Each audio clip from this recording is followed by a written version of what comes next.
बालिका न आलोपी को झूठा ठहरा सकती थी न मेरे सामने झूठ बोल सकती थी, अतः वे मौन रही। जब फल वाले ने आलोपी की शिकायत की कि ये बच्चियों को मतलब फल वगैरह ला कर देता है और इससे मेरा धंधा चौपट हो रहा है, तो बच्चियों से जब पूछा गया तो न तो वो आलोपी के खिलाफ बोल सकती थी क्योंकि वो उसके लिए फ्री में अमरूद वगैरह बेर लेकर आता था, और मेरे सामने झूठ भी नहीं बोल सकती थी, इसलिए वो चुप रही।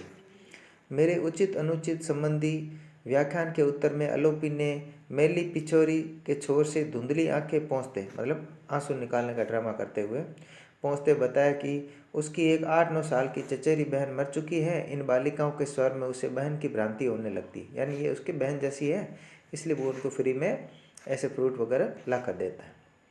इसी से अपनी दरिद्रता के अनुरूप 2-4 अमरूद बेर जामुन आदि ले आता है। उसके देहात में ऐसी चीज़ों के कोई दाम नहीं लेता। फिर वह कैसे जानता कि शहर में ऐसे देना बुरा माना जाता है। दाम देकर खरीदता तो लेना किसी तरह उचित भी हो सकता था, पर वे फल उसे तरकारियों के साथ गलुए में मिल जाते थे, यानी ऊपर से फ्री में मिल जाते थे। इससे पैसे बनाने की बात सोचकर उसका मन जाने कैसा कैसा होने लगता। उन्मुख आलोपी के मुख का भाव देखकर मैं अपने डफोर संकी न्याय का महत्व समझ गई। उसने आंखें उठाकर जब मेरी तरफ आंखों से आंखें मिलाकर अपनी बात कही तो मैं समझ गई कि भाई इसकी नीयत जो है वो पैसा बनाने की नहीं थी। और तब मेरा मन अपने ऊपर ही खींच उठा। कहना व्यर्थ न होगा कि आलोपी को अपने सिद्धांत में कोई परिवर्तन नहीं करना पड़ा, यानी वह पहले की तरह बच्चियों को जामुन बेर अमरूद लाकर देता रहा। आलोपी के नेत्र नहीं थे, इसी से संभवतः वह न प्रकृति के रौद्र रूप से भयभीत होता, न ही उसके सौंदर्य से बहकता, यानी कैसा भी मौसम हो वो अपने काम में लगा हुआ रहता। मूसलाधार वृष्टि यानी बरसात जब बर्फ के तूफान की भांति उत्पन्न करती, बिजली जब लपटों के फव्वारों जैसी लगती और बादलों की गर्जन से जब पर्वतों के बोलने का आभास मिलता, तब रघु तो चलते चलते बाहर से आंखें छिपा लेता, पर भीगे चितड़े के गुड्डे के समान आलोपी नाक की नोक से चूते हुए पानी की चिंता न कर भीगी उंगलियों से फिसलती लाठी थामे और हरे खेत के खंड जैसी छाबड़ी संभाले इस तरह पांव रखता मानो उसे आज ही पृथ्वी का पूरा परिचय प्राप्त करना है, यानी संभल संभल कर वह चलता रहता।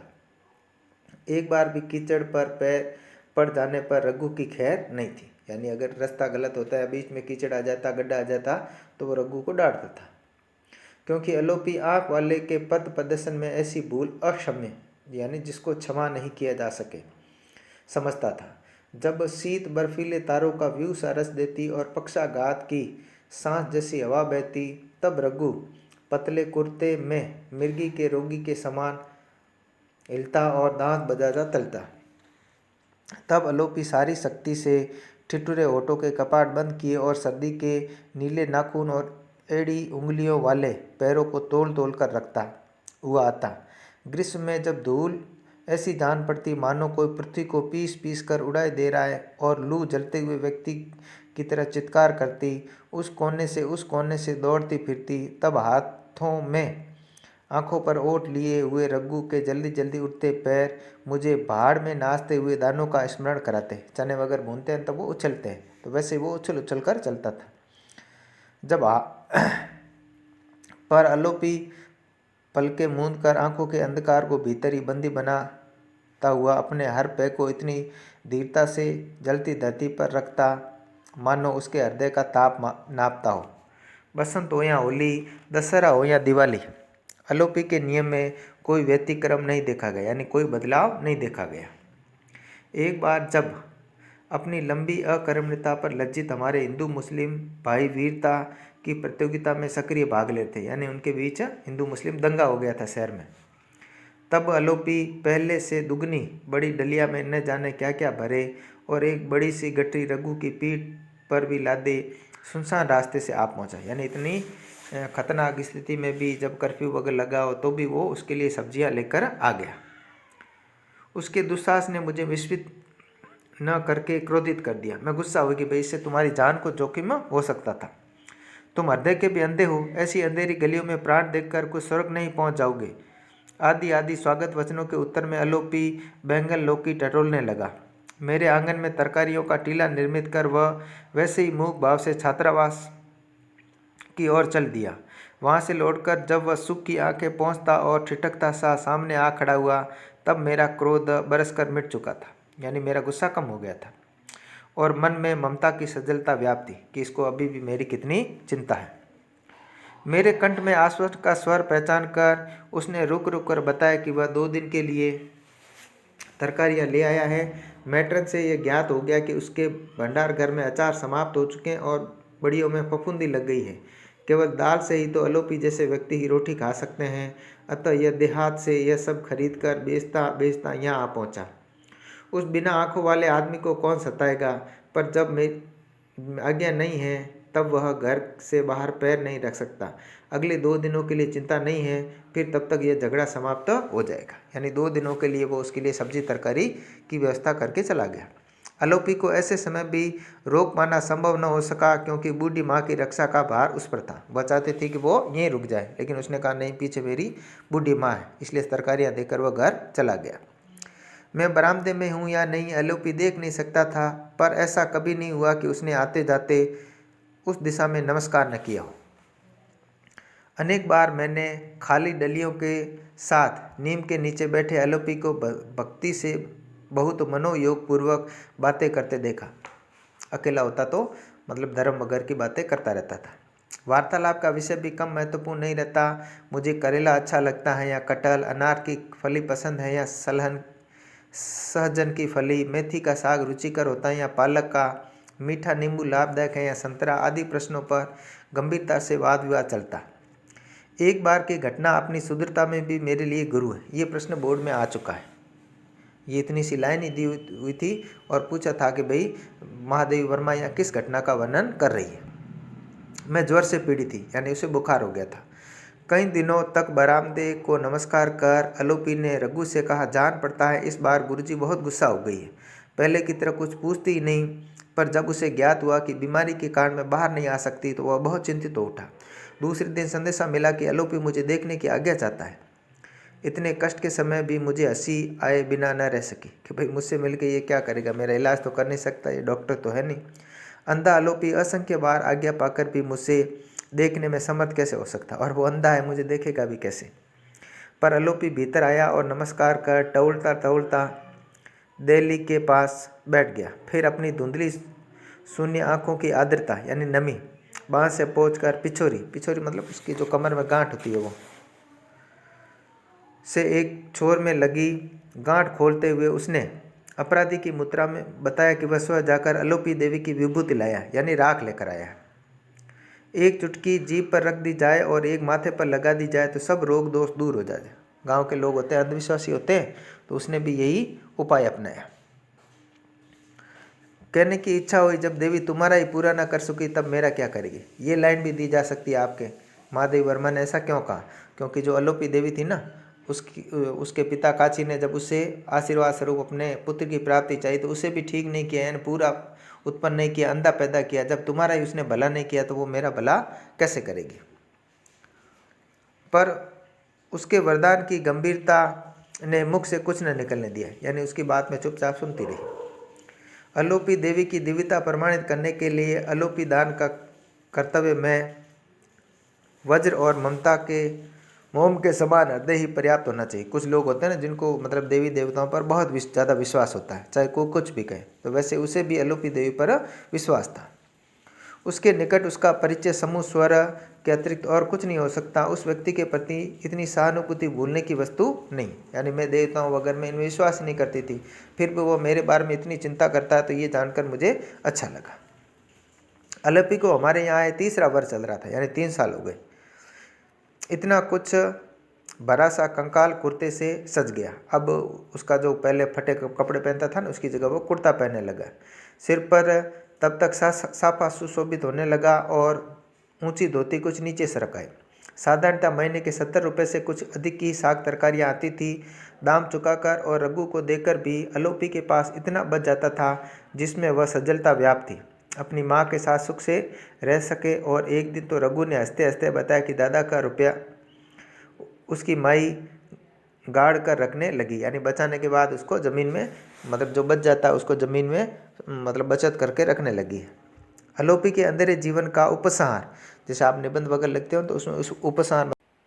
नमस्कार बच्चों, आज हम सरयू का पाठ 18 अलोपी लेखक महादेवी वर्मा का अध्ययन करेंगे। महादेवी वर्मा का जो जन्म है वह 1907 में फर्रुखाबाद के एक प्रतिष्ठित घराने के अंदर हुआ था और अपने साहित्यिक जीवन में उन्होंने बहुत सारी प्रसिद्ध रचनाएं लिखी हैं और इनकी सारी रचनाओं का जो संग्रह है यामा, उनके लिए उनको ज्ञानपीठ पुरस्कार भी मिला है। ये 1933 के अंदर प्रयाग महिला विद्यापीठ की प्रिंसिपल भी नियुक्त हुई थी और आपकी माता हिंदी की बहुत बड़ी कवयित्री थी। तुलसी, सूर, मीरा आदि की रचनाओं को आपने बचपन से ही पढ़ा था और जो हिंदी का छायावादी युग है 1936 से लेकर 1938 तक, उसकी आप प्रमुख स्तंभ रही थी। साथ ही साथ हिंदी साहित्य में महिला लेखिकाओं में आपका महत्वपूर्ण स्थान है। आपकी प्रारंभिक जो रचनाएं थी वो ब्रज भाषा में थी, लेकिन जब मैथिली शरण गुप्त ने भारत भारती नामक प्रसिद्ध जो ग्रंथ लिखा, उसके बाद ये भी खड़ी बोली हिंदी में इन्होंने लिखना शुरू किया। आधुनिक हिंदी कवियों में आपका प्रमुख स्थान है और आपको अपनी कविताओं की वजह से आधुनिक मीरा के नाम से भी जाना जाता है। और इनकी जो शुरू की रचना है वो ज़्यादातर पद्य में थी, लेकिन बाद में इनके संस्मरण और रेखा चित्र बहुत ही ज़्यादा प्रसिद्ध हुए। इस कारण से ये हिंदी गद्य की भी प्रमुख लेखिका बन गई। इनकी जो प्रमुख संस्मरण और रेखा चित्रों का जो संग्रह है वो अतीत के चलचित्र, स्मृति की रेखाएं, मेरा परिवार आदि बहुत प्रसिद्ध हुई थी। इसके अलावा इनकी कविताओं का जो संग्रह है निहार, रश्मि, नीरजा, सांदिक गीत, ये भी बहुत प्रसिद्ध रहे थे। महादेवी सामाजिक आदर्शों और लोक मंगल की कवित्री के रूप में जानी जाती है। इनका चिंतन भारतीय चिंतन धारा का महत्वपूर्ण विकास है। जीवन के साधारण प्रसंगों को शब्द चित्रों में अंकित कर देना उनकी विशेषता है। मानवीय सहानुभूति और संवेगों का गहनता का चित्रण अंकित करने में आपका कोई मुकाबला नहीं कर सकता। ये जो पाठ है अलोपी, ये इनके जीवन में आए हुए एक व्यक्ति का संस्मरण है, रेखा चित्र है। इससे पहले भी आपने इनके कई रेखा चित्र जैसे कि नीलकंठ, भक्तिन, घीसा और सुभद्रा कुमारी चौहान आपने पढ़े होंगे। वैसा ही एक रेखा चित्र है अलोपी। ये पाठ अलोपी देवी द्वारा प्रदत्त नेत्रहीन किंतु स्वाभिमानी पुरुष अलोपी का संस्मरण है। एक व्यक्ति है जिसका नाम है अलोपी, जो कि नेत्रहीन यानी अंधा है लेकिन फिर भी स्वाभिमानी है। यही नहीं, अभाव व दीनहीन स्थिति, आर्थिक दृष्टि से भी हीन पिता काची की मृत्यु, उनके पिता है जिसका नाम है काची की मृत्यु ने अलोपी के पुरुषार्थ और मानवीय संवेदना को जगा दिया। जब उनके पिता की मृत्यु हुई तो उनका पुरुषार्थ जाग उठा कि भाई मुझे भी अब काम करना चाहिए। वह पूरी सजगता और ईमानदारी से कर्म क्षेत्र में कूद पड़ा, अंधता की अवहेलना करके, यानी आंखों से अंधा होने के बावजूद उस अंधेपन को पीछे छोड़कर वह मनोयोग पूर्वक जीवन कर्तव्य की राह पर बढ़ी रहा था कि पत्नी की चतुराई और छलावे ने उसके सर को ढहा दिया। बाद में उसकी शादी हुई और उसकी पत्नी ने उसके साथ धोखा कर दिया। विवश अलोपी असमय ही मृत्यु की खो में समा गया। इस दुख के कारण वह असमय यानी समय से पूर्व ही मृत्यु को प्राप्त हो गया। उस दुख को झेल नहीं पाया। नियति यानी भाग्य के व्यंग से जीवन और संसार के छल से मृत्यु पाने वाले अलोपी की जीवन यात्रा की सार्थकता पर एक बड़ा प्रश्न चिन्ह अंकित करता हुआ संस्मरण आत्मा के सौंदर्य की व्याख्या अवश्य करता है कि भाई वो इस संसार में आया, उसका आना जरूरी था या नहीं था। वो आया तो इस संसार को क्या फ़ायदा हुआ, लेकिन साथ ही साथ ये बताता है कि वो अंदर से कितना सुंदर था, उसके अंदर की जो भावनाएं थी, संवेदनाएं थी, वो कितनी सुंदर थी। अब पाठ यहाँ से शुरू हो रहा है। अंधे अलोपी के घटना शून्य जीवन में उपयोगिता का एक परमाणु है या नहीं, इसकी खोज कोई तत्व वैज्ञानिक ही कर सकेगा। यानी वो संसार में आया, प्रत्येक व्यक्ति का संसार में आना कुछ न कुछ उसका मूल्य निर्धारित करता है, लेकिन अलोपी आया, उसका कोई मूल्य था या नहीं, ये तो कोई तत्व वैज्ञानिक है वही बता सकता है, मैं नहीं। मुझे तो उसकी कथा आंसू भरी दृष्टि की छाया में कांपते हुए दुख की गीत की एक कड़ी सी लगती है।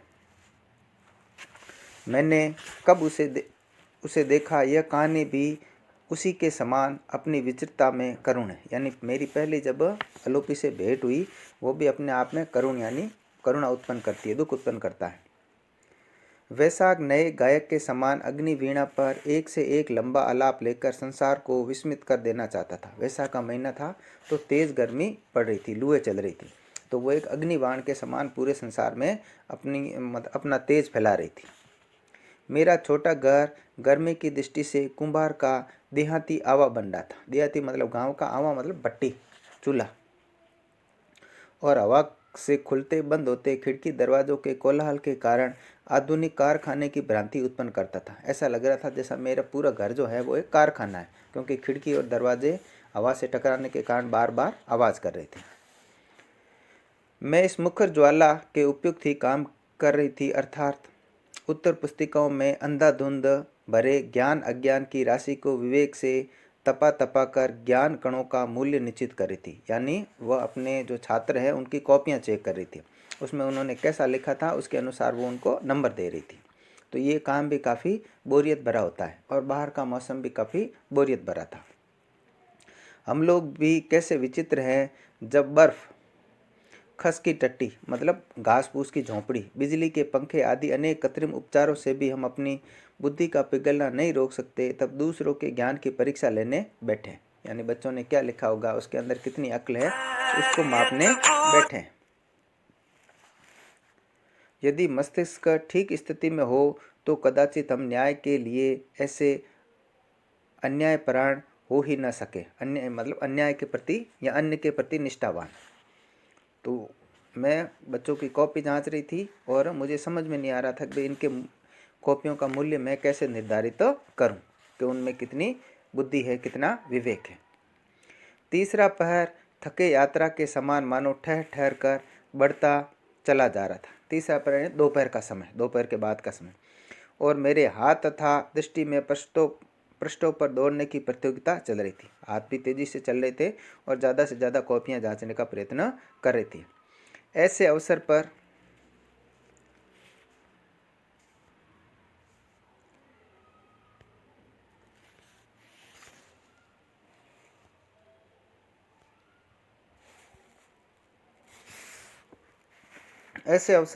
किसी का भी आना हमारी अधीरता में जुल्लाहट का पुट मिला देता। और इस समय यदि कोई दोपहर को घर के बाहर आ जाए तो हमें उठ के जाना पड़े तो हमें और ज़्यादा गुस्सा आ सकता है। तो ऐसा ही मेरे साथ था। उस समय यदि किसी आगंतुक का मतलब आने वाला मेहमान के कंठ स्वर से हमें उसके भिखारीपन का आभास मिल गया हो, तब तो कहना ही क्या। यानी लग रहा हो कि ये कुछ मांगने आया है, तब तो कहना ही क्या। यानी हम बिल्कुल उठना नहीं चाहते। नौकर चाकर सब अपनी अपनी कोठरियों में अस्वाभाविक अंधकार को और भी सघन करके स्वेच्छा से उल्लुक होने का सुख भोग रहे थे। यानी अपने अपने कमरे में चले गए थे और अंधेरा करके सो रहे थे, जैसे उल्लू सोता है। सोचा न उठूं, पुकारने वालों को असमय आने का दंड सहना चाहिए। एक बार तो सोचा कि उठूं ही नहीं, भाई ये बिना टाइम आया है तो इसको इतनी सजा तो मिलनी चाहिए। परंतु भिखारी के संबंध में मेरे संस्कार कुछ ऐसी ही तर्कहीनता तक पहुंच चुके जहाँ से अंधविश्वास की सीमा रेखा दूर नहीं जाती। यानी भिखारियों के संबंध में बचपन से मुझे कुछ ऐसे संस्कार मिले, एक तरह से उसको अंधविश्वास की सीमा तक ले गए कि भाई अगर घर कोई मांगने वाला या याचक आया है तो आपको उसको कभी खाली लौटाना नहीं चाहिए। बचपन से बड़े होने तक माँ ने न जाने कितनी व्याख्या उपव्याख्याओं के साथ इस व्यवहार सूत्र को समझाती रही कि हमारी शिष्टता की परीक्षा तब नहीं हो सकती जब कोई बड़ा अतिथि हमें अपनी कृपा का दान देने घर आता है, वरन उस समय होती है जब कोई भूला भटका भिखारी द्वार पर खड़ा होकर हमारी दया के कण के लिए हाथ फैलाता। तो ये एक प्रश्न भी बनता है आपके कि महादेव वर्मा की माँ ने बचपन से उसको भिखारियों के संबंध में क्या शिक्षा दी या आगतुओं के संबंध में क्या शिक्षा दी। तो उसने बताया था कि हमारी शिष्टता की परीक्षा तब नहीं होती जब कोई बड़ा अतिथि हमारे घर आता है और हमें कुछ देकर जाता है, बल्कि उस समय होती है जब कोई याचक हमारे द्वार पर दया के लिए हाथ फैलाता है। माँ के जीवन काल में ऐसे अनेक अवसर आए जब मुझे सीखा हुआ पाठ संस्मरण नहीं रहा। यानी मैं कई बार इस पाठ को भूल चुकी या उनकी शिक्षाओं को याद नहीं रख पाई। पर जब से अप्रसन्न होने की सीमा पार कर चुकी हूँ, तब से मुझे भूला हुआ भी सारी सूक्ष्म व्याख्याताओं के साथ याद आने लगा। उम्र के साथ मैं अपनी माँ की बातों को ज़्यादा अच्छी तरह से याद करने लगी। भिखारी की आवश्यकता से अधिक मुझे अपनी शिष्टता की परीक्षा का ध्यान था। निरुपाय उठना पड़ा। निरुपाय यानी और कोई उपाय न सोच करके मुझे उठना ही पड़ा। कई बार पुकारने के उपरांत पुकारने वाली मूर्तियां पत्तों में दरिद्र नीम से ही छाया याचना करने चल पड़ी थी। यानी जो बाहर आए थे ना, काफ़ी मेरे बुलाने पर भी मैं यदि नहीं आई तो वो एक पेड़ की छाया के नीचे जाकर खड़े हो गए। ए ओ आदि अपरिचय बोधक संज्ञा में अपना आमंत्रण पहचान कर जब वे लौटी तब उनके प्रति पग पर मेरा कौतूहल पैर बढ़ाने लगा। यानी उनको आवाज़ दी, वो आई, ए ओ इधर आओ, ठीक है ना। किसने आवाज़ दी? जब उसने पूछा तो वो लोग उसके पास आए तो उनको देखा तो उसके आश्चर्य की कोई सीमा नहीं रही। शर्म के आवरण में से अपना विद्रोह प्रकट करने वाले अस्थि पंजर लिए लंबे फटे कुर्ते को दोहरा कारागार बनाए 6-7 वर्ष का बालक लाठी को एक ओर से थामे आगे आ रहा था। यानी उन दोनों का वर्णन है कि जो लोग उसे मिलने आए थे वो कैसे, तो ऐसा लग रहा था चर्म के यानी चमड़ी के आवरण यानी घेरे में विद्रोह प्रकट करके, यानी उनकी हड्डियां भी नजर आ रही थी, इतने दुबले पतले थे, और साथ ही उनके जो खुद के कपड़े थे वो उनको बिल्कुल चारों ओर लपेटे हुए थे। और 6-7 साल का एक लड़का और उसके पीछे लाठी पकड़े हुए एक दूसरा व्यक्ति, और ऊंची धोती और मैली बंडी मतलब एक प्रकार की बनियान में अपने कंकाल को यथास्थिति मुक्त किए एक अंधा लाठी के दूसरे छोर के सहारे टवल टोर कर बढ़ते हुए पैरों से उसका अनुसरण कर रहा था। अनुसरण का मतलब पीछे पीछे चल रहा था। खेत में खड़ी औंधाई हुई मटकी जैसे सिर को हिलाते हुए प्रौढ़ बालक ने वृद्ध युवक को आगे कर न जाने क्या बताया। उसने उसको आगे किया और बताया, यही है बीवी जी या बहन जी। पर जब उसके मुख उठाकर नमस्कार किया तब ऐसा जान पड़ा मानो नमस्कार का लक्ष्य खजूर का पेड़ है। यानी वो ऊंचे उठकर इस तरह से अंधा था तो उसको दिखाई नहीं दिया। जीवन में पहली बार मेरा मन प्रश्न के उपयुक्त शब्दों की खोज में भटककर उस नेत्रहीन के सामने मूक सा रह गया, यानी चुपचाप रह गया। मैं उसको क्या बोलूं समझ में नहीं आ रहा था।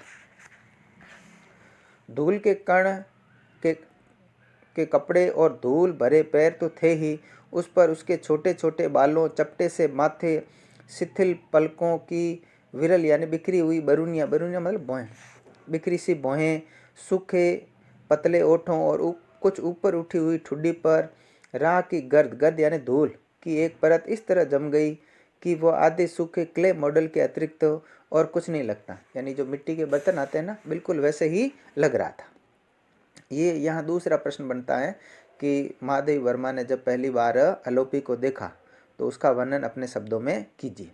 तो वो उसके बाल बिखरे हुए थे, ठीक है ना, भौं और आंखों के आसपास धूल जमी हुई थी, उसके पैर, उसके कपड़े और पैर जो है वो धूल से भरे हुए थे। इस प्रकार जो उसको दिखाई दिया वैसा लग रहा था जैसे कोई मिट्टी का बर्तन है। दृष्टि के आलोक से शून्य, दृष्टि मतलब नजर, आलोक यानी प्रकाश, शून्य मतलब वो अंधा था। छोटी छोटी आंखें कच्चे कांच की मैली गोलियों के समान चमकहीन थी। कांच की गोलियों जैसी तो थी लेकिन चमकहीन थी, यानी वो देख नहीं सकता था, जिससे उस शरीर की निर्जीव मूर्तिवता की भांति और भी गहरी होती जाती थी। वो मूर्ति तो लग रहा था बिल्कुल अंधा होने के कारण और ज़्यादा मूर्ति की तरह दिखाई देने लगा। कदाचित इसी कारण उसके कंठ ने मुझे अज्ञात भाव से चौंका दिया। इस वर्ष का जीवन खुली पुस्तक जैसा रहता है, अतः महान ही नहीं तुच्छतम आवश्यकताओं के अवसर पर भी उसकी कथा आदि से अंत तक सुना देना सहज हो जाता है। जब आदमी दुखी होता है तो वो अपने दुखों को हर किसी के सामने पूरा सुनाने लगता है, तो उसने भी सुनाया। इसके विपरीत हमारा जटिल से जटिलतम होता हुआ अंतर जगत यानी आंतरिक जगत और कृत्रिम बना हुआ यानी बाहर से दिखावटी जीवन ऐसी स्तुति उत्पन्न किए बिना नहीं रहता जिसमें बाहर के बगुलेपन को भीतर की सड़ी गली मछलियों से सफ़ेदी मिलने लगती, यानी किसी और का दुख सुनकर हमें अच्छा लगता है। इसी से हमारी तारतम्यहीन, तारतम्य का मतलब आपसी सामंजस्य, हीन मतलब उससे रहित कथा अधिकाधिक अकथनीय बनती जाती है। उसको समझ में नहीं आ रहा था कि वो अपने कौन कौन से दुख उसको सुनाए, और सुख दुख की सरल मार्मिकता निर्जीव होने लगती है। हम सहज भाव से अपनी उलझी कहानी कह नहीं सकते, अतः जब कहने बैठते हैं तब कल्पना का एक एक तार सत्य हो अनेक झंकारों की भांति उत्पन्न करके उसे और अधिक उलझाने लगता है। यानी किसी को समझाना चाहते हैं तो वो और अधिक उलझता जाता है। इस प्रकार व्यक्ति जो है वह दीनहीन अवस्था में अपने दुखों को दूसरों को ठीक प्रकार से बता भी नहीं पाता। अंधे अलोपी की कथा में न मनोवैज्ञानिक गुत्थियां हाथ लगी, गुत्थी मतलब उलझन पहली, न समस्याओं की भूल भैया प्राप्त हुई। हाँ, उसकी दैन्य भरी वाचालता से पता चला कि चक्षु मतलब आंखें, अभाव की पूर्ति उसकी रचना ने कर ली थी। यानी भगवान ने उसको आंखें तो नहीं दी थी, लेकिन रचना यानी जीभ, वो बहुत बोलने में वाचाल था। अब यदि ऐसा प्रश्न भी आपकी परीक्षा में 2 बार आ चुका बोर्ड में कि भाई अलोपी की चारित्रिक विशेषताएं लिखिए, तो सबसे पहला वो आंखों से अंधा था, ठीक है, देख नहीं सकता था, धूल से भरा हुआ था। दूसरा, बोलने में बहुत वाचाल था। आगे और आती जाएगी त्यों बताते जाएंगे। और इस प्रकार 5 ज्ञानेंद्रियों में चाहे ज्ञान का उचित विभाजन न हो सका हो, पर उसके परिणाम का संतुलन नहीं बिगड़ा। वैसे अपनी 5 ज्ञानेंद्रियां मानी जाती है, आँख, कान वगैरह, ठीक है ना, नाक, जिह्वा और चमड़ी।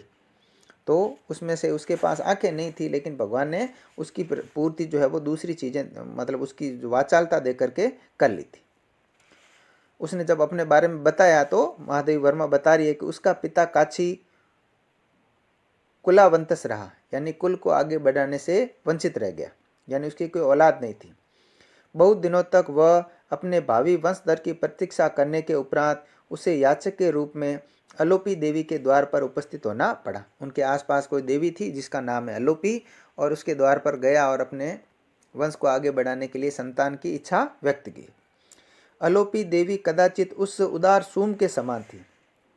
सूम का मतलब कोई सेठ या कंजूस, दिखने में उदार थी लेकिन कंजूस थी, जो अपने दानी होने की ख्याति के लिए दान करता है, लोगों को दिखाने के लिए, भाई देखो मैं इतना दान कर रहा हूँ। याचक की आवश्यकता की पूर्ति के लिए नहीं, कोई मांगने आया उसे क्या चाहिए, इसके बजाय उसे अपने नाम की प्रसिद्धि अधिक प्रिय थी। उसके मंदिर में एक अखंडित मनुष्य मूर्ति भी न निकल सकी। एक पुत्र दिया, वह भी नेत्रहीन। तो उस काछी को एक आशीर्वाद स्वरूप एक पुत्र तो मिला, लेकिन वो भी कैसा, नेत्रहीन यानी अंधा। तो उसे जो उसकी टूटी फूटी मूर्ति थी, उसे एक पूरा मनुष्य भी आशीर्वाद के रूप में नहीं मिला।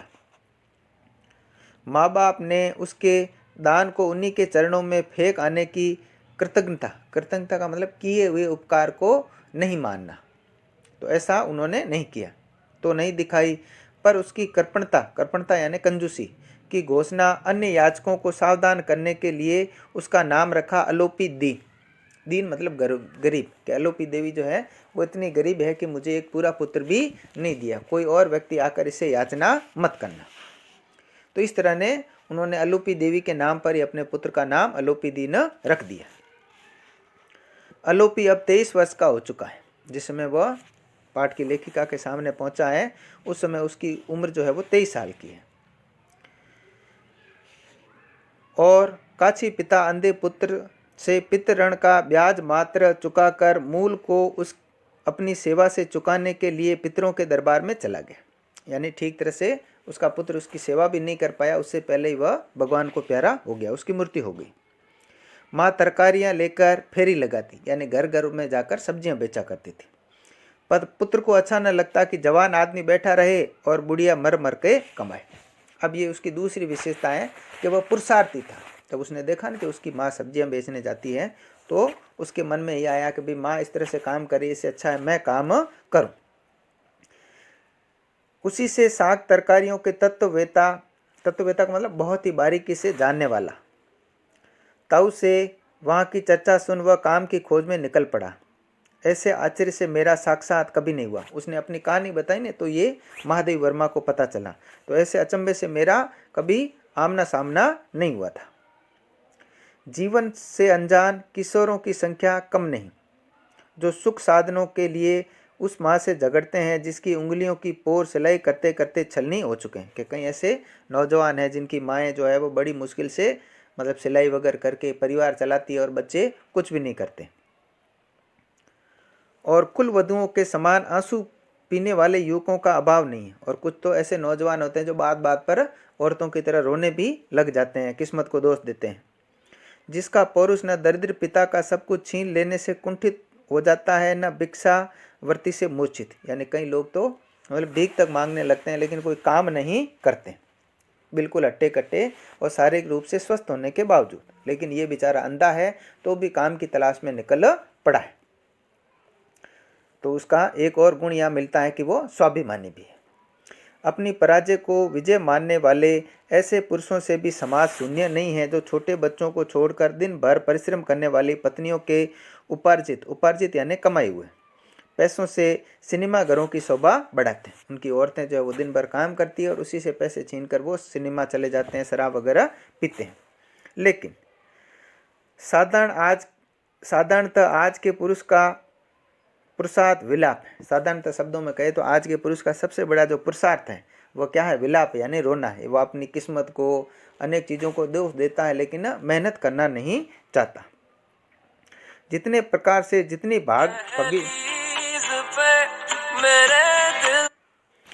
भाव भंगिमाओं के साथ, जितने स्वरों में वह अपने निराश जीवन का मर्सिया एक प्रकार का ग्रीक का लोकगीत है, जो दुख के समय गाया जाता है। जीवन का मर्सिया गा सके, अपनी असमर्थता का स्यापा कर सके, उतना ही वह स्तुत्य का मतलब स्तुति करने योग्य, प्रशंसा करने योग्य, उतना ही अधिक पुरुष के नाम के उपयुक्त है। आजकल के मनुष्य जो है वो अपने जीवन की जो अभाव है, दुख है, उसको गीत की तरह गा कर दूसरे लोगों को सुनाना ही अपने जीवन का उद्देश्य मानते हैं, लेकिन उन दुखों को दूर करने का प्रयत्न वो नहीं करते। अंधी आंखों को आकाश की ओर उठाकर अपने पुरुषार्थ की दुहाई देने वाले अलोपी को ऐसी परंपरा के न्यायालय में प्राण दंड के अतिरिक्त और कुछ नहीं मिल सकता था। यानी लोगों की तो ये परंपरा थी कि वो ज़्यादातर काम ही नहीं करते, वो तो बेचारा अंधा था, लेकिन फिर उसने हिम्मत की, उसका स्वाभिमान जाग उठा तो वो काम की तलाश में निकल पड़ा। तो महादेवी कह रही है कि भाई इसने ऐसी हिम्मत की तो उसका दंड तो उसे मृत्यु के रूप में ही मिल सकता था, और क्या मिलेगा बेचारे को, क्योंकि वो अंधा था। कुछ प्रकृतिस्थ यानी स्वभाव के अनुरूप होकर मैंने प्रश्न किया, तुम यहाँ कौन सा काम कर सकते हो? अलोपी पहले से ही सब सोच समझ कर आया था। जैसे उसने प्रश्न किया ना, तो वो पहले तैयारी करके आया था। उसने कहा, यह देहात के खेतों से सस्ती और अच्छी तरकारियाँ लाएगा, मेरे लिए और छात्रावास के विद्यार्थियों के लिए, यानी आपके घर के लिए भी और छात्रावास के जो विद्यार्थी हैं उनके लिए भी मैं सब्जियां और तरकारियां लेकर आऊँगा। अपने जीवन व्यापी अंधेरेपन में वह ऐसा व्यवसाय में उलझा हुआ कर्तव्य किस प्रकार संभाल सकेगा, यह पूछने का अवकाश न देकर अलोपी ने अपने फुफेरे भाई रघु की ओर संकेत कर बताया कि उन दोनों के सम्मिलित पुरुषार्थ से कठिनतम कार्य भी संभव होते रहते हैं। वो पूछती ना, उससे पहले उसने पूछती कि भाई तू अंधा है, तू कैसे लाएगा। उससे पहले उसने वो छोटे से बच्चे रघु को आगे कर दिया और कहा, हम दोनों मिल करके ये काम, कैसा भी कठिन काम हो हम कर लेंगे। प्रस्ताव अभूतपूर्व था, यानी ऐसा प्रस्ताव मेरे सामने पहले कभी नहीं आया था, पर मैं भी कुछ कम विचित्र नहीं। इसी से रघु और अलोपी अपने दुर्बल कंधों पर कर्तव्य का गुरु लाद कर लौटे। मैं भी कुछ प्रयोग करने में पीछे नहीं थी, तो मैंने उन दोनों को ये काम दे दिया। तो वो दोनों खुशी खुशी अपने नए काम का बोझ जो है वो अपने कंधों पर लेकर घर की ओर रवाना हो गए। दूसरे दिन सवेरे ही एक हाथ में रघु को लाठी का छोर थामे और दूसरे से सिर पर रखी बड़ी सी छाबड़ी संभाले हुए अलोपी मालिक हो पुकारने लगा। मुझे क्या क्या पसंद है यह जानने के लिए वह अनुनय विनय करने लगा कि भाई आपको कौन सी सब्जी पसंद है, क्या लेकर आऊँ, ये बताने के लिए वो मेरे सामने अलग अलग प्रकार से रिक्वेस्ट करने लगा। तब मैं बड़ी कठिनाई में पड़ी। कुछ तरकारियां डॉक्टरों ने मेरे पथ्य की सूची में नहीं रखी थी। पथ्य मतलब रोगी का जो भोजन होता है ना, परहेज के रूप में, कि भाई ये चीज़ें नहीं खानी। तो कुछ ऐसी सब्जियां थी जो डॉक्टर ने मुझे मना नहीं की थी, बाकी ज़्यादातर सब्जियां डॉक्टर ने मेरे लिए मना कर रखी थी। तथा शेष के लिए सदा से यही नियम रहा कि जो भक्तिन के विवेक को रुचे वह मुझे स्वीकृत हो। भक्तिन ये भी इनका एक संस्मरण है, जो पहले 12वीं हिंदी में एक पाठ था भक्तिन नाम से, तो उनकी वो नौकरानी थी जो उनके लिए खाना वगैरह बनाया करती थी। तो जो भक्तिन बना कर दे देती मैं वही खा लेती थी। फिर जिसे वर्ष में कुछ महीने दही पर, कुछ फल पर, कुछ खिचड़ी दलिया आदि पथ्य पर बिताने पड़े हो, वह रुचि के संबंध में वीतराग हो ही जाता है, यानी उसकी खुद की कोई इच्छा नहीं रहती, जो मिल जाए वही खा लेता है। पर अलोपी को निराश न करने के लिए मैंने सब ले लिया कि भाई ये पहली बार अंधा होकर भी इतने पुरुषार्थ से काम कर रहा है, तो मैंने उसका मन रखने के लिए सारी सब्जियां ले ली। जिसे वह मेरे लिए लाया था। पैसे देते समय अलोपी ने कहा वह महीने पर लेगा। अभी होशियार था कि भाई आज दे लेकर, ये ऐसा नहीं कि मना कर दे। तो उसने कहा महीने भर सब्जियां दूंगा, फिर एक साथ लूंगा।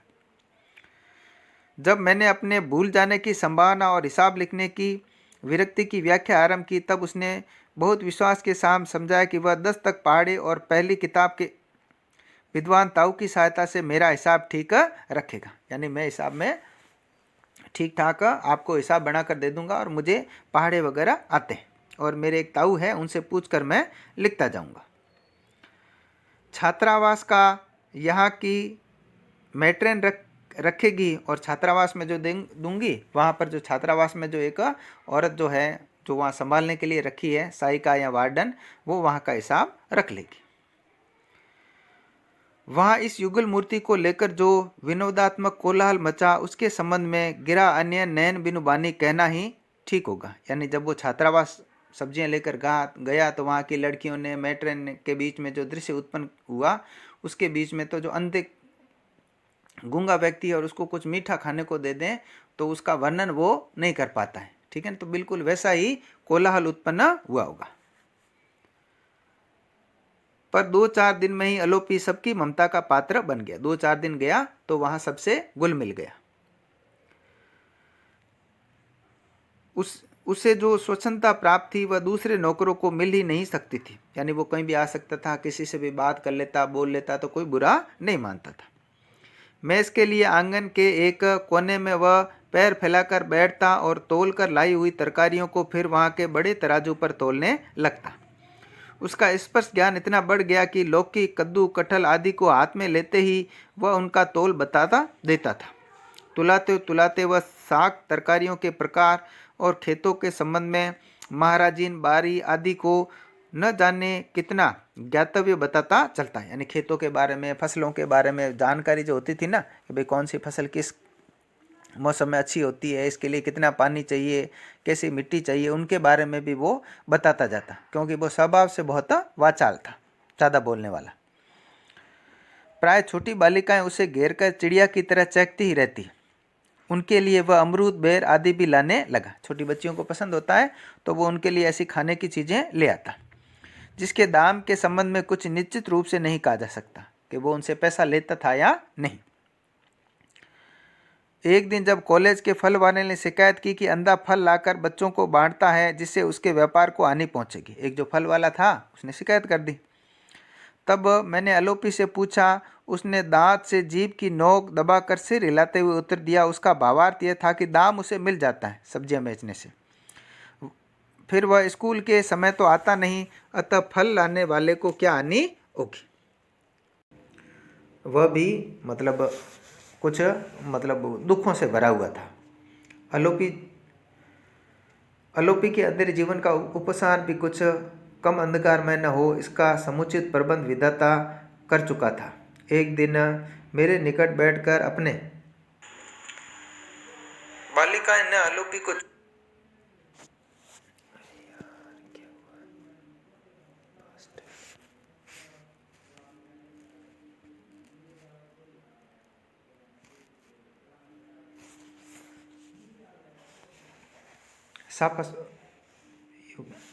एक दिन मेरे निकट बैठकर वह अपने आप में चर्चा करती हुई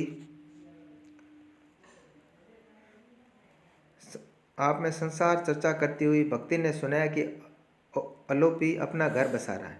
एक दिन जो उसकी नौकरानी थी, उसने बताया कि अलोपी जो है वो अपना घर बसा रहा है। मैं इतनी विस्मित हुई कि भक्तिन की कथाओं के प्रति सदा से उपेक्षा भूलकर क्या उठी। हमेशा भक्तिन कोई बात कहती तो मैं ध्यान नहीं देती, लेकिन आज मुझे अचंभ हुआ, क्या ऐसा शब्द मेरे मुंह से निकल गया। तब भक्तिन ने उसी प्रसन्न मुद्रा में मेरी ओर देखा, जिससे भीष्म के रथ का पहिया ले दौड़ने वाले कृष्ण को देखा होगा। पता चला उसके कथन का प्रत्येक अक्षर बिना मिलावट का सत्य है।